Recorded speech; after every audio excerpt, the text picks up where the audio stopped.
Welcome to Not Your Ordinary Parts, a podcast where we talk about hard things associated with the human experience with the goal of increasing awareness, growth, and healing. You may hear information from professionally licensed therapists, life coaches, healers, doctors, etc. This information is not medical advice or therapy and is not meant to replace actual therapy or instructions given by a doctor or a personal therapist. I'm your host, Jalon Johnson.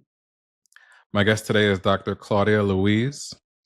Dr. Luiz is a pioneering psychoanalyst, educator, and award-winning author whose work has redefined what therapy can be.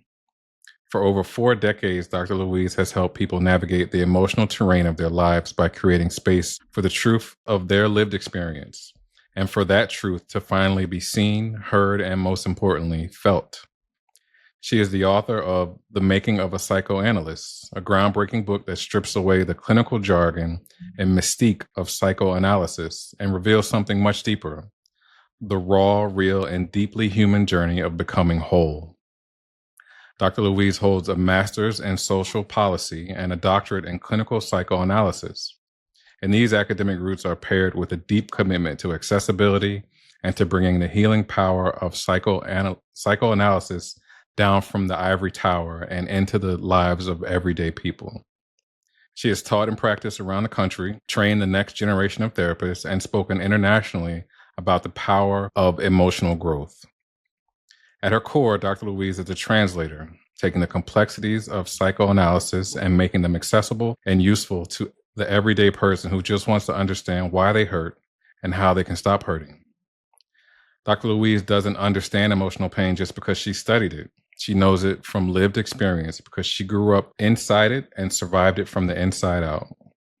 Born to Juilliard-trained parents and raised in a family where brilliance masked disconnection, her childhood was marked by silence, shame, and the absence of emotional safety.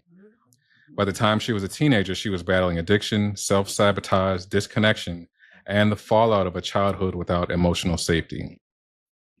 What began to pull her out of that darkness wasn't a treatment plan or a diagnosis. It was a psychoanalyst office where for the first time she experienced what it felt like to be seen, heard, and met without judgment. That moment changed everything, and it set her on a path not only to heal herself, but to become the type of psychoanalyst the field didn't yet know it needed. One who brings the full complement of compassion, honesty, and embodied experience into the room.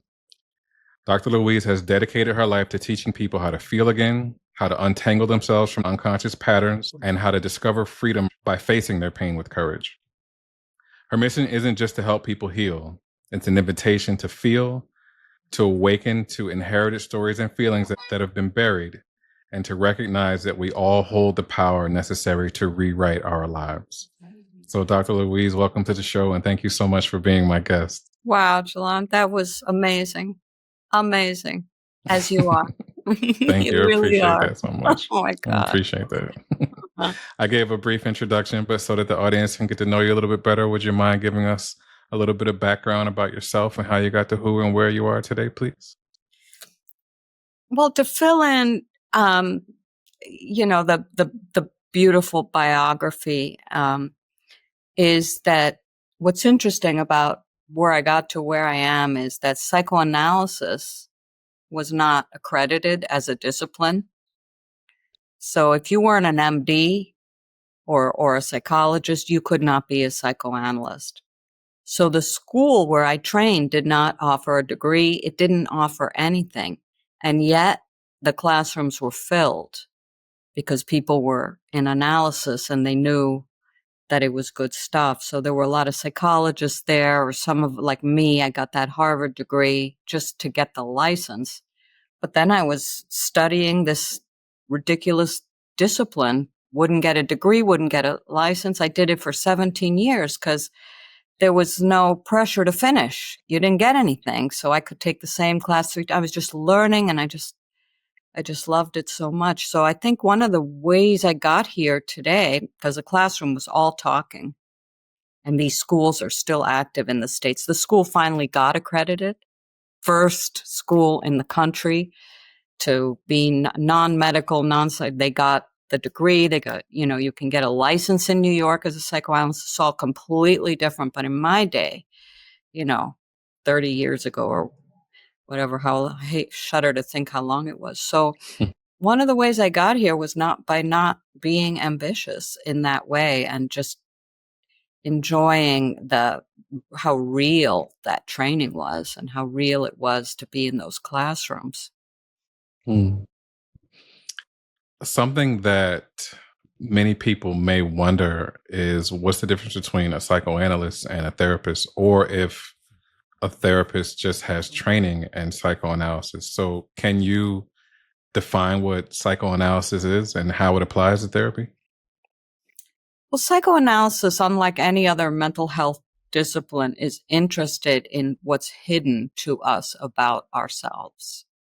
So we've got this reflexive brain, Freud called it the unconscious, and we're grooved in these grooves, and we don't see them because we're organized and we understand things a certain way. And psychoanalysts have to go through a lot of analysis of their own analysis, and then they come in the room with the person who's going to be unconscious, and we talk about it all. So we're less interested in getting you to move you from A to B than to understand what's happening under the hood.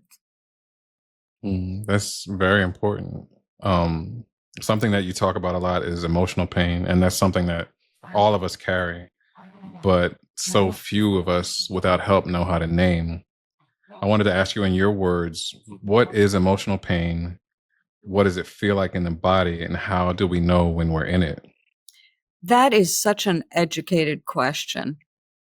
That is just, that question alone is the crux, because we are built to avoid pain. So a lot of times our pain doesn't show up as pain. It shows up as something that other people are like, whoa, and we don't understand it. So I like to think of pain as like sticky dread, meaning it's sticky because you try to talk yourself out of this dread, but it keeps coming back. And it may be dread about something you're afraid of. It may be dread about something that you're sad about or frustrated by, but it kind of eats at you, and you have to work at it and talk yourself out of it over and over and over again because it just sticks to you so much. So that sticky dread is pain. How would someone know when they're in it? You feel it. This is why we're different from AI. This is why AI can never help us. It's something you feel. I can feel it in you. I can feel that dread in myself. It's like, oh no, not this again. That's our instrument. If someone is new to, I guess, what therapy can do and feeling their feelings and what it feels like to be embodied, how would they know what emotional pain feels like in the body if it's something that they've necessarily may have been avoiding and not necessarily been paying attention to? Well, people don't come to therapy usually for pain. They come with a problem. And the problem is what can reveal the pain. So we work with people to help them with their problems. And when they can't get helped by the problem is when we have a question. Why? Why can't we get help with this problem? And that's when the analysis begins. I see. None of us walk around thinking we're crazy or we're in pain. We walk around plagued by someone or something. And then we try to feel better. We try to work on the problem. And if we go deep enough, eventually we'll come up with what the heck is going on? And that's a great moment. Yeah, that's usually an aha moment when we can connect the dots. Says the voice of experience.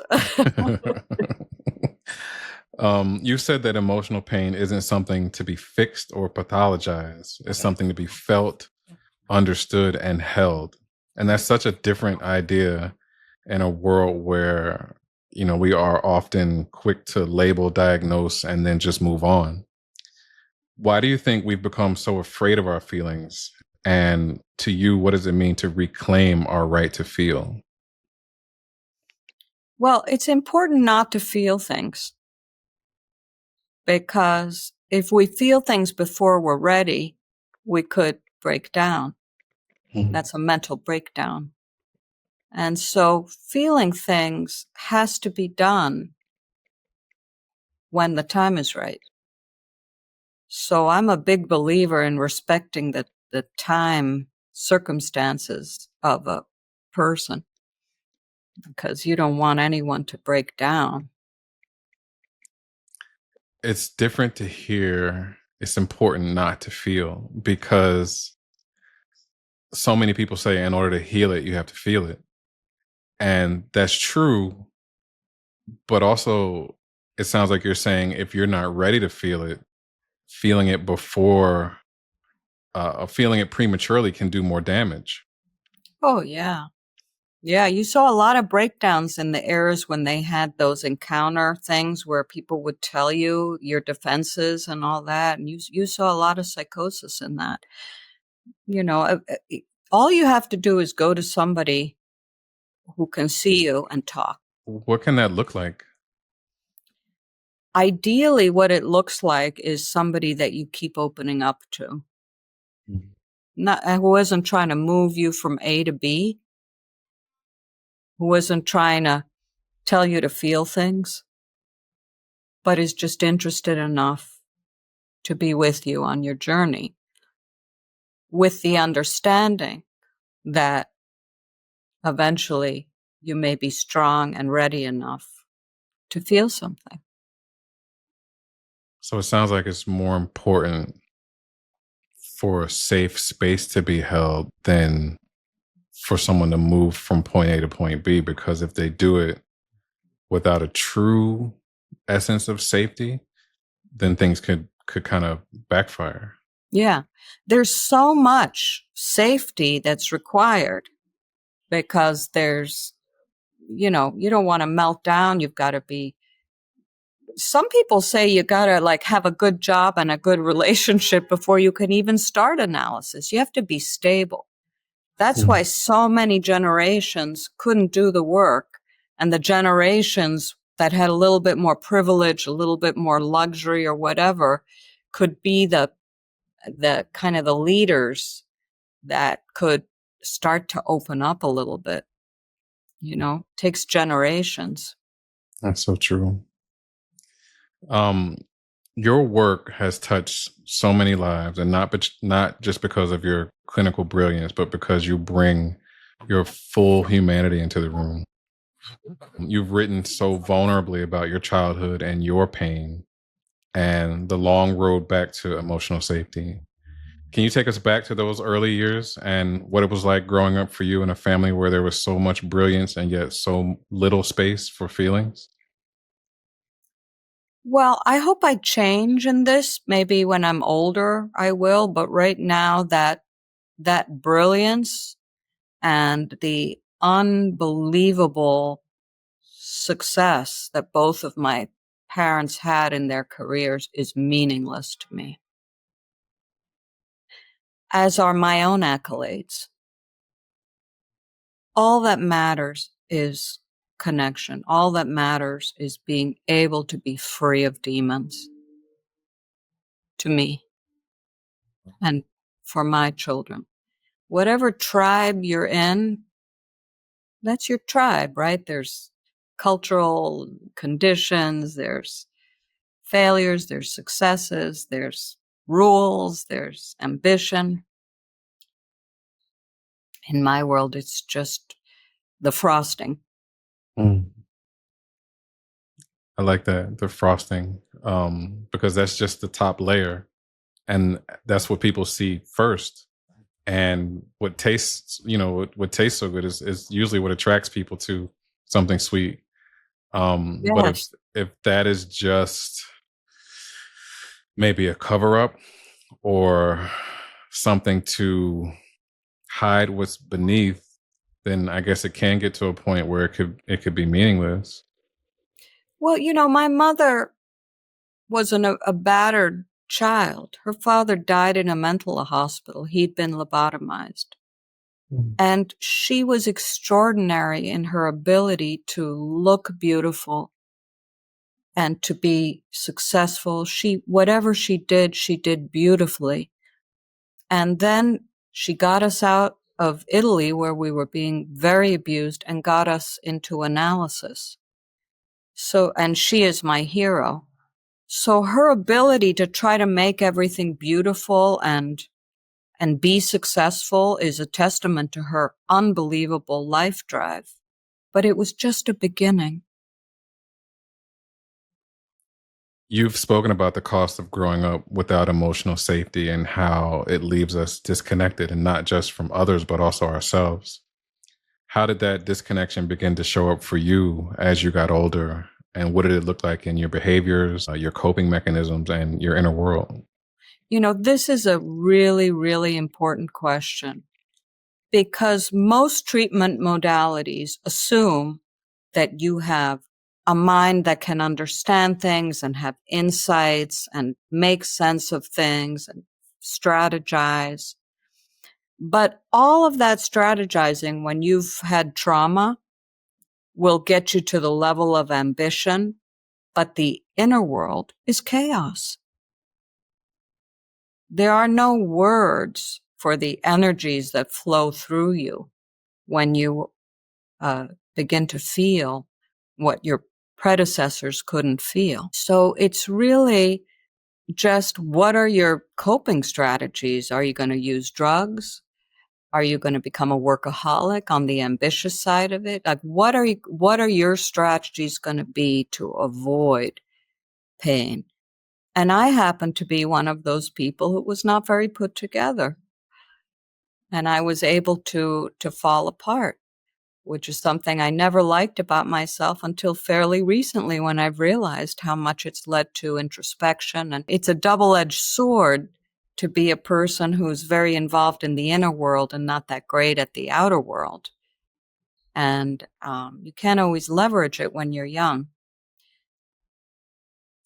I feel like, coming from, like you mentioned, predecessors who couldn't feel, but were doing their best to survive and care for their children or those that they love, their loved ones, the best that they could, their way of surviving and their coping strategies being handed down to the next generation, even though it worked for them, I feel like it can do more harm for those who don't need those same strategies and coping mechanisms. And I wanted to ask you, in your case, how do you feel your behavior and your coping mechanisms, I guess I would say, didn't benefit you and led you to more of a falling apart? Well, when you've got parents who are put together and expect you to put yourself together, it's very hard to be a person who can't put themselves together. Mm. And there's a lot of shame attached to it. And I was very lucky, because I had an early mother who shamed me because I wasn't put together, who later got into analysis and became interested in understanding me. So I had a tremendous advantage later in life. And this advantage helped me to understand how she needed to put herself together. A lot of people don't have that advantage. What did your, I guess, falling apart look like, and how were you able to recover? What it looked like is something that psychoanalysts call regression. And when you're regressed, you can't think. You can't plan. You can't strategize. You're just a walking lunatic. In my case, with a mood disorder, my moods were crazy, a lot of drama. In case of a thought disorder, you think things that aren't right. You interpret things wrong. In impulse disorder, you see addiction, you see acting out behavior to escape feelings, a lot of chaos. Anxiety disorders, you see somebody that won't leave the house. I mean, all the disorders have different ways in a regression of manifesting the pain so that it has a chance to be heard. It has a chance to find comfort. But it's a lot of shame involved in it, because you look like, come on, people don't, the more impatience people have with you is how big the disturbance is. There's a direct parallel between people's impatience and the level of disturbance, because we're hardwired to say, this isn't right. Yeah. And I think if we are gauging ourselves based off of what society says we should look like, we may never get to a point to where we truly understand ourselves, because there's this bar that's set that doesn't require us to be healthy. It just requires us to look a certain way. And so, like you said, we may look like we're well put together, but that's just the frosting.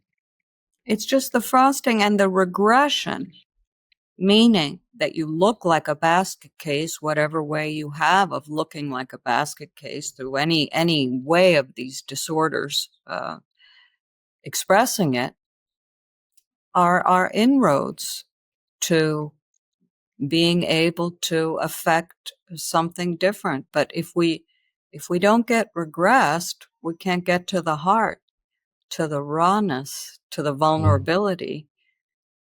So I think this is why the institutes, even though they couldn't offer a degree or a license, did so well. And why that school I went to became the first school in the country to be able to get accredited is because it was so real. Yeah, that's different. I mean, people kept showing up because they were getting something that was below the frosting, and that wasn't something that was offered. I'm Yes. assuming It invited regression. Mhm. That's the heart of healing. It's the heart of cure, to be in that moment so real, so broken down, so angry, so hurt, so grieving, so enraged, murder in the room, whatever, the most intense places you can go to. Wow. Something I wanted to ask you was, your parents were Juilliard-trained. What is that, if in case anyone doesn't know? Oh, so Juilliard is a like the Harvard of music schools. Mhm. So in that day, it was like Berkeley School of Music. It wasn't like what it is today, where all the virtuosi go. But they had gotten a grant, a Fulbright, to go and study in Italy, because not that many people wanted to go to Italy. It was before the Spoleto Jazz Festival. So what interests you about this, Jalan? Well, because a lot of us have some of the same behaviors that you experience, but we don't get to come from a house that has so much talent or brilliance. I mean, if we're going to say it for what it is.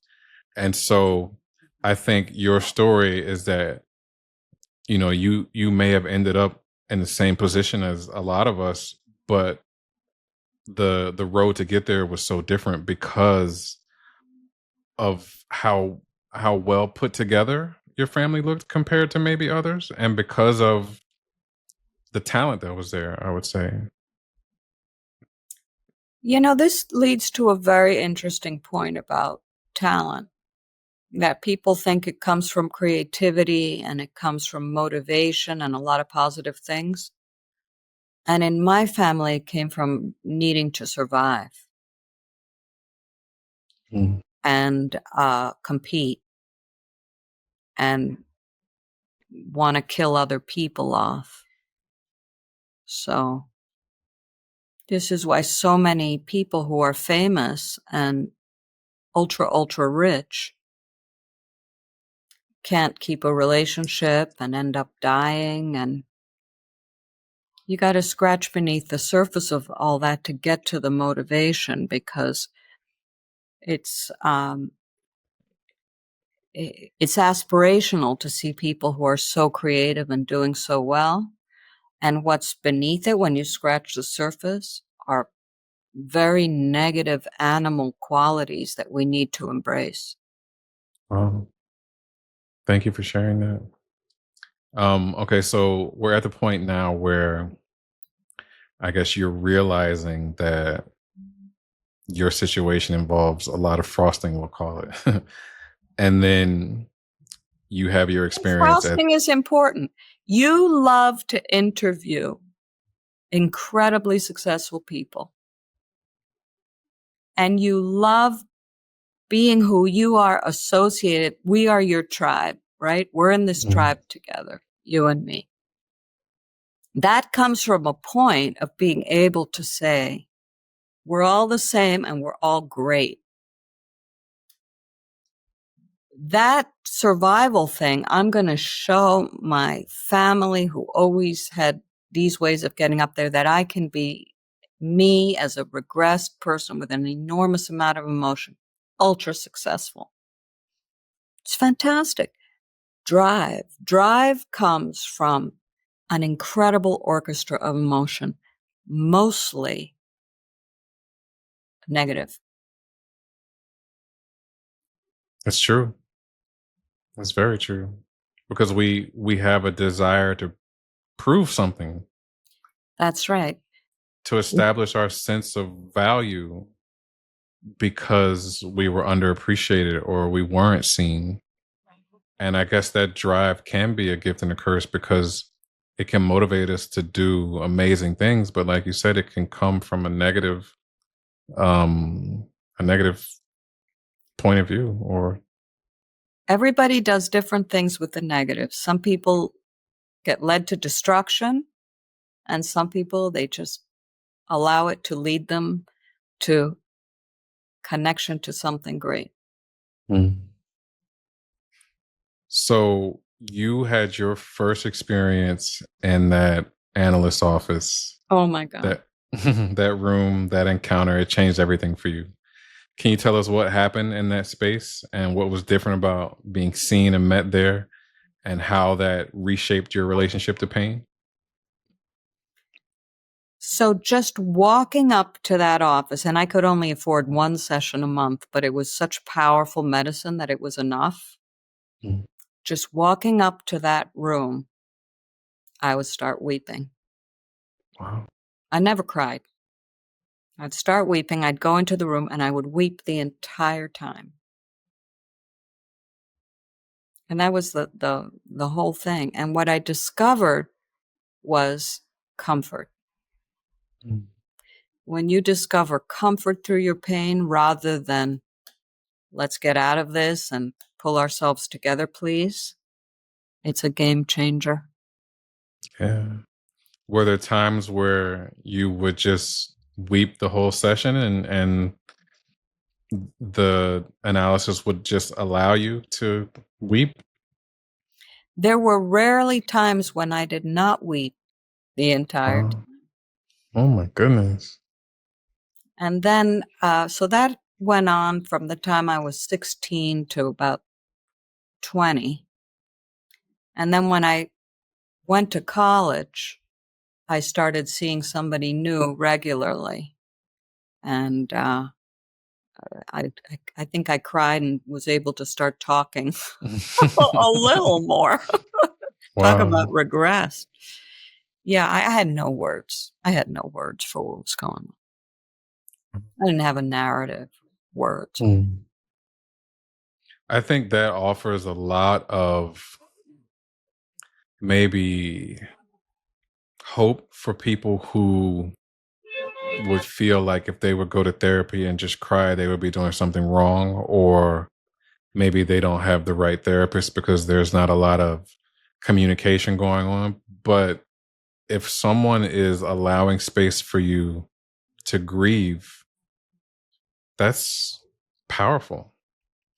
Yes. And I don't know if it was even grief. I think it was just pain. I don't even know what it was, because there was so much ancestral, or as Galit would say, inherited trauma in addition to the abuse and neglect that I had suffered. So it was just so much.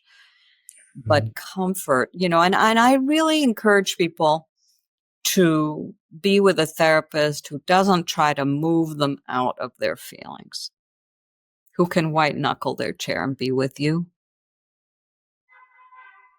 That's important. It really is. You've said that there's a difference between knowing your story and feeling your story. That's right. And that even when we've figured it out, healing doesn't happen until we feel it. Can you speak about why that is so essential, and what can tend to keep us from feeling? Well, having a narrative about our story is comforting, like knowing that we weren't heard. Insight it's important, and it's not to be underestimated, but it doesn't change you. Eventually, what changes you is being in that moment where you don't feel heard, and having somebody not get defensive about it and argue with you and tell you that you're too emotional and too this and too that, but be able to say to you, oh, how did this happen? I'm here. I'm here. Yeah. And that creates a new experience. And we don't invite that experience because we're so hurt. We're so angry, which is why being with an analyst can help, because the analyst has enough theory in their mind to understand you're bringing your wiring into this, your hopelessness, your dejection, your anger, and they can see right through that and get to what you've been missing and say to you, you know what, I'm here. And that changes you. That changes you completely. It rewires everything. And that's an emotional experience. It's not an understanding. It's an experiencing. I think if you've spent your entire life being misunderstood or being told that you're too much or this or that, and then to finally have that moment where someone says, no, you're fine the way you are, I'm here with you, tell me what's going on, like that could be jarring almost, because you may not understand what it feels like to sit in a space where someone can hold safe space for you. And at the same time, like you said, it could lower your defenses and just allow for you to just be and cry. And it's not always a tender experience. Yeah. In analysis, it can be an experience of, is this where you alienate me? Is this where you want to kill me off? Is your hopelessness going to put this out? It can be a conversation that isn't tender, where you're really grappling with what your unconscious is creating. The problem with tenderness is that it can be too jarring. But in a good analysis, because the tenderness may be trying to move you from an angry place out, in a good analysis, you want more a discussion around, is this where you want me? Is this where your hopelessness and your jadedness and your bitterness is going to recreate and create a situation where I get annihilated as your analyst? Are you going to destroy yourself? Are you going to destroy me? It's a real heart-to-heart. It sounds like With tenderness, it's a heart-to-heart that allows, there's no rancor or anger or the usual things that would happen in real life when we recreate. We bring so much bitterness and hopelessness to what's unresolved in ourselves, and it recreates that feeling. And in analysis, nothing gets recreated, it all gets discussed. I think having space for an open discussion as opposed to a recreation can do so much for all of those parts that have been exiled and um the pain that has been suppressed. And this is what AI cannot do. Okay. Because that first portal I was talking to you about, being heard, AI can do that. AI can show you things from a different perspective. But AI cannot give you that emotional communication to see right through you, to see through your rage and anger and not correct it, and ask you what should be done in this moment.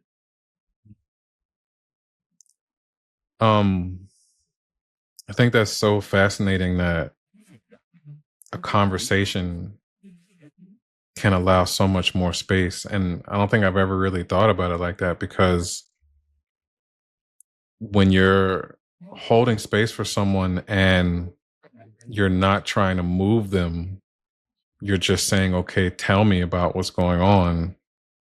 That can do so much for the little person in there that never had a voice, and for the experiences that didn't allow for space and autonomy and all the things. And like you said, it can be a space that maybe isn't so tender right off the bat, because These are it's not going to tender, be a lot coming up. Yeah. these are not tender places, always. Wow. But they're real. Mm-hmm. Yeah. You Um, you totally get it. you've spent a lot of time helping people navigate this journey that we're talking about, from coping and performing to actually feeling and healing. What are some of the common patterns that you see in people who spend a lifetime avoiding pain? And what begins to shift when they're finally allowed to feel it? Well, common patterns in psychoanalysis do not exist, Mm. because everybody is as unique as their thumbprint. You think you've seen something, and then it takes a turn. You see someone climb out of a depression, and you think, oh, now that's going to go into anger, and it doesn't. It goes into grief. I mean, you never know where a case is going to go. I've been doing this 40 years. I've never seen the same thing. I've never seen a pattern. This is why psychoanalysis is not considered a science. There's no replicability. There's no predictability. Everybody's so different when you go this much looking under the hood. There's nobody like you. Nobody. Do you feel sometimes you're at a disadvantage because you can't necessarily have a playbook, so to speak, if there are no patterns? Or the fact that there aren't patterns, do you feel is what allows for you to do your work um, the best possible way? You've got two things that make it a science. You've got theories of the mind that allow me to think what's going on with your mind, make sense of it, and you have a method of investigation and a method of medicine, the emotional communication that I'm going to deliver to you in that moment of regression that's going to create something new for you. So those two things, with all the training, if you get the right training, make it possible for me to be in the uncertainty, not knowing you yet, not knowing what's going to unfold, with a purpose, with a way to think about you, with a way to imagine what's going on with you, with some ideas about you, with some things I'm going to investigate and test out. And if you don't bring that to the case and you just get into it and you're like, oh my God, so much anger, or so much grief, or so much fear. If you don't bring that theory and the method to it, you're just in the swamp with the person. And a lot of times, ideally, you are in the swamp with the person. That means you're really in there emotionally, and then you go talk to your supervisor so they can bring the method and the theory to it so that you can at least be one step ahead to help leverage the regression to a new, more expansive place so that you can be reborn emotionally, in a sense, to know that the world has more to offer than the trauma and neglect and fear and whatever else you've been through has offered you thus far. Sure. How would you define trauma? Because I think a lot of people throw that word around nowadays, and it can be misidentified, or it can be a number of things. And in your professional opinion, based off of your years, how would you define trauma? I like the word. First of all, I love the word for people because I feel like it's destigmatized so much and made it so possible for people to start talking about their experience. So I just want to find out what you mean by it. Mm. Oh, that's a great way to look at it. Yeah. Really great way to look at it. And you interviewed Galit, inherited trauma. Wow. Mind blowing. Yeah. I think when we really dig into what we could be carrying, where it stems from, and like how deep the roots are, man, that can seem overwhelming. It can shed light on who we are and why we are. And then I think it would allow for a lot of room for that regression and to really analyze what's going on and where it comes from. I really think that when the shame that we carry with our pain and feeling that we should, come on, put on your big boy pants. Let's try to, improve our situation. That impatience. I think that all of us have to open ourselves up a little bit to this pain, to regression. It's difficult though, especially if you're dealing with generations of individuals who've never felt their feelings and are running from pain and avoiding it. And the thought of feeling something that's uncomfortable makes them cower or makes them, turn in the opposite direction. Yeah, but you have to like yourself. And most of us don't like ourselves when we're regressed. They almost go hand in hand, the shame and the feeling that we're not, I was a mess for so many years. I couldn't get through schools. I went to 5 different schools. I couldn't hold a job. And I felt terrible I couldn't hold a relationship. I felt so terrible about myself. And it's very difficult to feel your feelings when you're not feeling good about yourself. And I think you have to really get to a place where you feel okay about yourself to open up to pain, have some successes. I remember the day that I graduated from that 9-month program I was telling you about at Harvard. My mother wept. She said it was the happiest day of her life. She never imagined I could do something like that.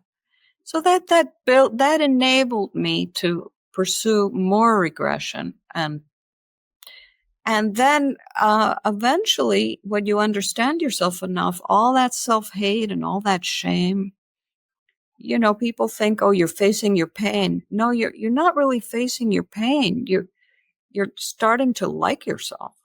That's what really makes us better, is to find like-minded people who we can feel okay with, who are our tribe. So strengthen them. And when we find each other, that's what enables us to grow much more than just opening ourselves up to pain. It's knowing that we're okay. Yeah, it can take a lot to get to that point where you accept that you're okay, So especially if much. you've been told for so long that you're not, or that you haven't met a certain standard. And the crazy part is usually most people who are saying you have to meet that standard haven't met it themselves, but they want to project that onto you so that they don't have to feel that sense of worthlessness or whatever it is. That's absolutely right. I respect people who fight feeling bad about themselves with delusion. Mm. Mm. And the stronger I get, the more I understand my weaknesses, the more I can see them. So talking about our feelings, how do you see the body expressing what the psyche hasn't yet processed, especially when it comes to emotional pain? Well, I see it in a certain level of intensity. You know, when something is in the room and it's charged and you can feel the charge. Another thing AI can never diagnose. AI can't feel that intensity. We can. I can have 3 mothers in the room and they're all telling me that their child is driving them crazy. But each diagnosis will be different for each mother based on my experience of their intensity. This woman can say it with a smile on her face. This woman can say it with a question about herself. And this woman is a mess and about to get on medication. What's the difference between what they're saying? No difference. What's the difference in what I'm feeling about their intensity? Huge. Yeah. Mm. So if you diagnose with your feelings, if you use your feelings, your impatience with this weird stuff, you've got a good diagnostic tool. This is why, as a psychoanalyst, if you're not well analyzed, you can't do the work. Has to start with you. That's why the schools are filled. You've written that the goal of psychoanalysis isn't to become perfect or fix, but to become more real and more free. In your opinion, what does that freedom look like on the other side of this work? The freedom is to be comfortable in your bones, in your body. Takes a long time, very hard. And you know you've got a ways to go when you're not comfortable in your bones. You know then that you're talking yourself into something or whatever, that you have more to talk about, more to uncover. Sure. Your book, The Making of a Psychoanalyst, it's not just about becoming a therapist. It's about becoming a person who can feel, who can bear witness, who can love and be loved. What was it that made you write this book, and what did it reveal to you about your journey as you wrote it? Well, I love psychoanalysis because I found comfort there. And because I couldn't read and I couldn't concentrate and I couldn't become one of those psychoanalysts that could be, on the higher theoretical plane writing about breaking down the mind. I was more kind of with the feelings. I could write that way, and to be a gateway for psychoanalysis is a way of honoring my mother and of honoring my first analyst. I have a little picture of him back there next to the clock. So it's very deeply personal to me, this desire of mine to be that gateway. And I'm like a lot like you, bringing me on to your show to substantiate my own existence as the type of person I am. It's exactly like that. We're doing the same thing in our work emotionally. I appreciate that. Thank you so much. Something that you're very passionate about, and I would say has been your life's work, is to bring psychoanalysis down from the ivory tower and into the people's hearts. and also about making room for feelings instead of diagnosis. When you think about the core of your mission, what is it really all about to you? It's about my mother and my first analyst. It's about being able to learn to want to live. You know, the hope that came in that room where I cried and cried, the hope, the faith that something could come of all of this pain. I call it the life drive. The way my analysts could see things that made me feel less worthless or less. It's the life drive. It's taking everything, your rage, your fear, and turning it into life so that you want to live. That's what it's about for me. I always think about the life drive. Some of us have more of it than others, but it stokes the life drive to take your regression and bring it someplace new. Sure. That's beautiful. Thank you for sharing that. All right, last question for you. If you could use your platform to educate anyone who might be struggling with their mental or emotional health and is uncertain about how or where to start, what would you say? I would say the pedigree is less important than how you feel in the room. If the person is trying to move you to a better place or a different place, and it doesn't feel good and you feel like a little bit of dread, that's not a good person. Be with someone who can be okay with your regression. Someone can sit there and say, wow, how are you still alive? Yeah. You've got someone who can see you. I think it's so important to be seen. So thank you for sharing that. Thank you for being here. Thank you for your time. And Thank you for seeing me. These questions are extraordinary and help me get to the heart of everything I like to talk about most. Sure, it's my pleasure. If people want to find you online or on social media, where can they find you? ClaudiaLuiz.com. I'm on Instagram. I do little Instagram videos at Dr. Claudia Luiz. Sure. And what about your book? The Making of a Psychoanalyst. And it's a book of stories, but it's a textbook, interestingly. So after the story, there's the theory and the method that I was talking to you about. So it fills you in on what was happening. So by the end of the book, you've learned a lot about how theory and method is, what the methods are that have revolutionized psychoanalysis, and what the theoretical models of the mind are that predominate. And people can find that where? Amazon, Routledge Press, eBay. Okay, great. Well, Dr. Luiz, thank you again for this. It's been a pleasure, and I appreciate spending this time with you. So thank you for your time. Thank you for sharing. Thank you for who you are. Thank you for what you do, and thank you for how you do it.